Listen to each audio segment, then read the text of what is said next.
저희의 제목은 My Legacy is Our Legacy입니다. 저는 애정가는 사물에 이름을 붙이는 습관이 있습니다. 예를 들면 필통이나 줄자 같은 것들입니다. 이 프로젝트는 2024년 12월부터 약 1년이라는 시간 동안 저의 일상 속 작은 장면들을 엮어내는 식으로 진행되며 이 이야기는 픽션일 수도 있고 논픽션일 수도 있습니다. 저는 한동안 건축에서 조금 멀어졌습니다. 소모뿐인 이미지 중심 경쟁이 반복되었고 점점 지쳐갔기 때문입니다. 그래서 저는 다시 청파동으로 돌아왔습니다. 아무것도 하지 않는 시간 동안 저는 집과 도로 사이에 이름 없는 이 애매모호한 틈에 앉아 책을 읽으며 시간을 보냈습니다. 저는 오래된 의자를 돌보고 접촉하는 일이 반복되면서 조금씩 그 의자에 애착을 갖게 되었습니다. 그런데 어느 날 돌아와 보니 그 의자가 사라져 있었습니다. 그제서야 저는 알게 되었습니다. 이 의자가 제가 맺고 있던 소중한 관계의 일부였다는 것을요. 의자를 찾으며 골목을 걷다 보니 집 앞에 내어놓은 물건이 있었습니다. 그것들은 방치된 물건이 아니라 주인을 기다리는 생명들이 깃든 애완 물건들처럼 보였습니다. 집 앞 공간이 서로가 곁을 내어주며 유지되는 관계의 공간이란 것을 깨닫고 저도 집 앞에 물건을 담아둘 수 있는 작은 선반 하나를 내어놓았습니다. 며칠 후 돌아와 보니 그 선반에는 이미 여러 사람들의 물건이 가득 차 있었습니다. 그래서 선반을 하나 더 만들던 중 마주친 이웃집 할아버지는 자신의 집 앞에도 하나를 만들어 달라면서 손에 무려 5만 원을 쥐어주셨습니다. 그 순간 저는 알 수 없이 묘한 책임감이 들었습니다. 그래서 저는 이 일을 조금만 더 키워보기로 했습니다. 그래서 저는 의자를 찾아다니던 기억을 더듬으며 각자의 물건과 그것을 담는 공간들을 조사하기 시작했습니다. 조사 방식은 매핑, 스캔, 매주어를 통해 마을의 공간과 틈, 그리고 확장되는 공간들을 채집하며 반복되는 사용과 행위가 개인화된 물건 속에서 사유화된 공간으로 발전하는 흐름을 관찰했습니다. 먼저 물건은 머무름의 가능성을 만드는 시작점이었습니다. 이 점유는 생활의 반복이 남긴 흔적이었습니다. 그 다음 단계에서는 점유는 경계 공간으로 익히기 시작하는 중간 영역이 됩니다. 이 경계는 구조 증식 이전 존재하는 불규칙적이지만 가장 자연스러운 합의 상태였습니다. 마지막으로 점유의 사적인 필요와 요구를 통해 지붕, 계단, 발코니 등과 같은 구조들이 등장하게 됩니다. 즉, 점유는 구조를 통해 사유화되기도 하지만 동시에 개인의 삶이 건물 바깥으로 확장해 나가는 방식이기도 합니다. 점과 선, 그리고 면, 이 세 개의 레이어를 겹쳐보니 청파동의 집 앞 스케일을 단위로 각자의 사이를 조정하며 유지하는 현상들이 눈에 보였습니다. 저의 건축적 제안입니다. 양각으로 확장되는 도시 청파동에서 저희는 기존의 파사드를 까뒤집어 집 앞 점유의 경계를 흐리는 아웃 파사드를 제안합니다. 청파동의 인면은 시간이 필요가 더 씌워진 팔림시스트 방식으로 만들어졌습니다. 저희는 그 흔적들을 채집해 블록 단위로 조합하며 익숙한 디자인을 만들었습니다. 양각으로 점유되어 나가는 단면은 병뚜껑을 돌려 끼우는 것과 같이 익숙한 우리의 손 행위를 통해 파사드와 모듈 구조의 결합 방식을 만들었습니다. 그리고 저희는 1대1 스케일 제작을 통해 직접 검증해 보았습니다. 그렇게 우리의 집 앞은 단순한 통로가 아니라 무언가를 내놓고 함께 일상을 보내는 공간이 됩니다. 두 개의 파사드를 설치한 이후 놀랍게도 당근마켓을 통해 동네 입소문이 퍼지기 시작했습니다. 그래서 저는 이 일을 조금만 더 키워보기로 했습니다. 더 많은 파사드를 만들기 위해 만리시장 뒤편에 오래된 봉제 공장을 작업장으로 선택했습니다. 405 봉제 공장 아저씨와의 인연으로 저희는 이곳에 플라스틱 방앗간을 설치하기로 하였습니다. 플라스틱 방앗간은 마을의 잉여자원과 생활의 흔적을 순환관계로 엮어내는 운영 프로토콜입니다. 카페와 쇼룸, 작업장은 유리 한 겹을 사이에 두고 연결됩니다. 그리고 생산과 전시, 생활과 수리가 한 공간 안에서 겹쳐집니다. 이 공간은 기록, 그리고 워크샵, 판매가 연결되는 디지털 동네 플랫폼으로 확장됩니다. 외부인의 방문과 동네 주민들과 작업자들이 섞여 있는 모습입니다. 저희는 이 작은 실험이 기존 도시 재생 방식과 달랐으면 합니다. 사용자를 기다리는 공간이 아니라 생활 속 작은 필요에 의해서 시작하고 공간이 점진적으로 자라나는 방식입니다. 한편 저희는 아웃 파사드를 보게 되었는데 시간이 지나면서 점점 수평과 수직으로 증식해 나가고 있었습니다. 저희의 두 번째 제안은 아웃 발코니입니다. 아웃 발코니는 구성원 간의 필요와 요구에 의해서 확장되고 합의 과정을 거치는 공유되고 증식하는 구조입니다. 플라스틱 방앗간의 잠재력을 이용한 압축 플라스틱 H빔과 강봉 파이프는 건물 인면에 베란다 혹은 작은 창에 조립되어 건물을 확장합니다. 청파동에서는 각각의 필요와 요구가 생기며 집 앞에 작은 점유가 시간이 지나 자연스럽게 사유화된 공간으로 확장되게 됩니다. 한 세대의 발코니 확장은 슬래브와 그 아래 기둥 구조로 뻗쳐내고 그 구조는 다시 다른 세대의 확장 조건이 됩니다. 발코니가 인면의 창을 중심으로 증식되며 구조가 경계를 넘는 순간 합의가 시작됩니다. 그리고 이 구조는 상하 좌우로 계속 퍼져나갑니다. 불규칙하게 점유되며 퍼져나가는 발코니는 다채로운 일상을 담습니다. 사실 아워 파사드와 아워 발코니의 증식 방식은 레오코클로디움이라는 기생충과 닮아 있습니다. 이 기생충은 달팽이를 숙주로 삼아 몸을 화려한 패턴으로 변화시켜 쉽게 인식되도록 만들고 결국 새에게 잡아먹혀 더 큰 스케일로 퍼져나가는 전략을 취합니다. 이처럼 외벽에 기생하며 증식하던 아워 파사드와 아워 발코니가 서로 맞닿는 순간 집 앞에는 하나의 작은 포티코 공간이 형성됩니다. 흥미로운 점은 이 공간이 처음부터 계획된 질서가 아니라 서로의 필요에 의해 충돌하며 만들어진 작은 패러독스에서부터 시작된다는 점입니다. 우리는 그 모순의 순간을 비로소 서로의 존재를 인식하고 합의의 관계를 만들게 됩니다. 그리고 그 과정 속에서 집 앞은 다시 공동체의 공간으로 변해갑니다. 이 포티코에서는 사적인 확장이 공공의 장면과 연결됩니다. 31개의 기둥은 마치 작은 숲속처럼 배치되어 사람들이 앉고 스쳐 지나가는 느슨한 공공의 마루로 이루어지며 가구의 배치는 기둥과 같이 결합되며 레이아웃의 다양성을 추가합니다. 이 프로젝트는 대단한 유산을 남기겠다는 이야기가 아닙니다. 서로의 존재를 인식하고 조금씩 곁을 내어주며 합의할 수 있는 여지를 만들어내는 과정입니다. 그래서 이 작업에서 나의 유산은 관계를 맺는 순간 우리의 유산이 됩니다. 과몰입에서 시작된 리서치가 도시를 바꿀 수 있다면 그 출발점은 이렇게 작은 지점일지도 모릅니다. 청파동이 사라지더라도 우리의 작업은 멈추지 않습니다. 우리는 그 다음 동네 또 그 다음 동네로 옮기며 이 작은 실천을 계속 이어나갈 것입니다. 네, 이상입니다.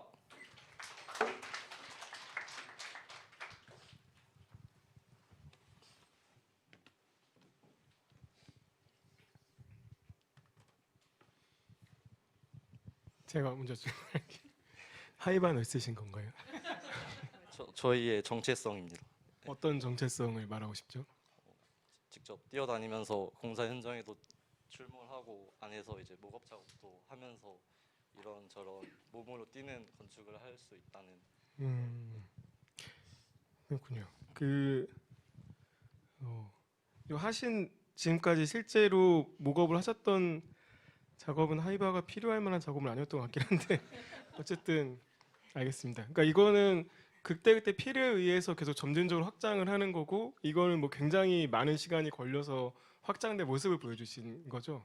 네, 맞습니다. 처음엔 작은 뭐 벽 하나 뭐 이렇게 하다가 네, 한 번에 이 공간이 만들어지는 게 아니라 우선 발코니 전에 파사드라는 작은 경계가 먼저 세워지게 되고 그리고 이 청파동에서 공공연하게 눈 감아주는 어떤 불법 증축들이 같이 이어지면서 결국에 그 두 개가 앞으로 튀어나가고 위로 올라가면서 만나게 되면서 하나의 공간을 만들어내게 되는데 저희가 처음부터 이 공간을 만든다면은 법적 규제나 아니면 사람들의 어떤 거부가 있을 수도 있기 때문에 자연스럽게 누가 먼저 시작한지 모르게 이런 것들이 붙어 나가면서 결과물로 완성되는 저희의 전략이었습니다. 네.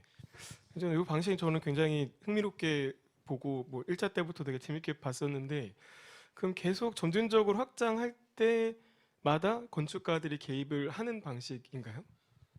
정확히 말하면은 저희는 이제 이 공장을 차려서 의뢰를 받거나 이런 식으로 했었는데 저희의 시나리오는 상층부터 시작했는데 보통 이런 주택의 가장 꼭대기층에는 주인집이 위치해 있고 이 주인집이 파사드를 발코니를 붙이는 순간 필연적으로 기둥이 내려오게 됩니다. 그 기둥은 아래층 집의 창문을 막으면서 어떠한 불만이나 요구들이 생기게 되고 그러면은 집주인은 이 공간을 붙이기 위해서 아래집과의 어떤 합의나 이런 과정을 통해서 내가 이번에도 이 기둥을 써서 붙이게 해줄게 라든지 뭐 이런 식으로 조금씩 퍼져 나가는 것들을 상상하면서 이러한 것들이 저희가 클라이언트를 자급자족할 수 있도록 만드는 전략이었습니다.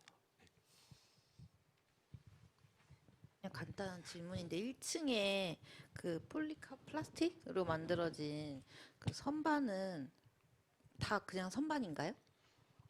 정확히 말하면은 음각으로 파여서 들어가는 쪽은 무엇인가를 내놓을 수 있는 곁을 주는 공간이고요. 그거에 따라서 반대편에서 돌출된 공간은 의자와 결합돼서 사이드 테이블이라던가 어떤 다양한 용도로도 활용될 수 있습니다. 알겠습니다.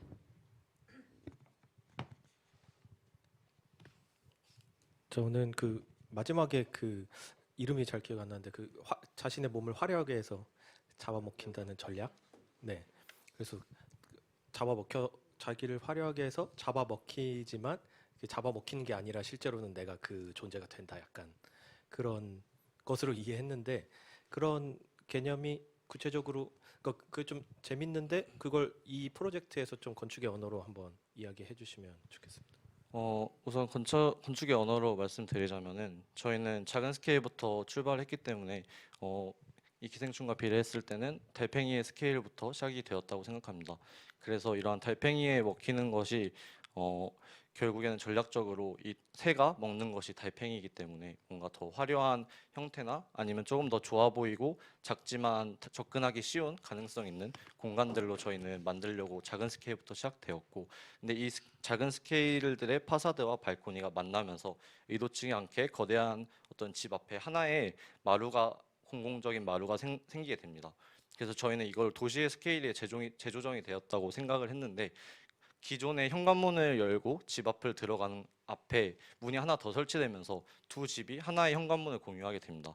그러면은 각자의 집에서 현관문을 열고 들어갈 수 있는 공간은 어쩌면은 그 안쪽에 도어락을 치고 들어가는 문의 개념이 될 수 있고, 그러면 그 도어락을 치고 들어가는 개념은 각자의 방문과 같은 스케일로 어떤 도시 스케일이 재조정된다고 생각이 되어서 저희는 이런 스케일을 한 번 더 새 달팽이에서 새로 넘어가듯이 조금 이런 체인지하는 것들을 좀 생각해 보았습니다.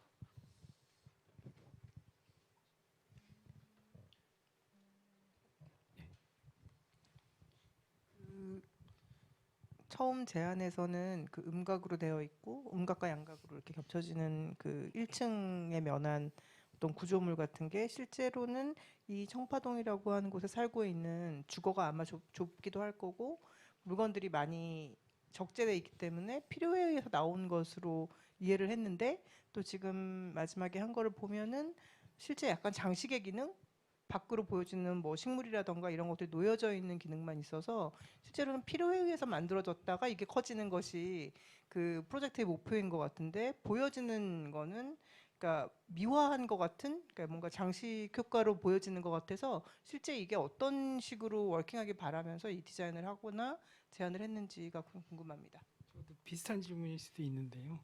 이게 뭔가 앞부분은 리서치라기보다는 무슨 체험 다큐 이런 걸로 느껴서 되게 재밌게 읽었어요. 근데 그 중간에 텍스트 중에 제가 개인적으로 되게 흥미로웠던 거는 집 앞에 물건들이 먼저 나오면서 개인의 물건이지만 그 행위들이 반복되거나 주변 사람들, 동네 사람들의 관계가 어느 정도 축적이 되면서 그게 누구의 것도 아닌 약간 중간의 영역으로 됐다가 그 욕망이 커지면서 구조화가 되면서 다시 사적인 욕망이 작동되는 그런 시스템으로 읽었거든요.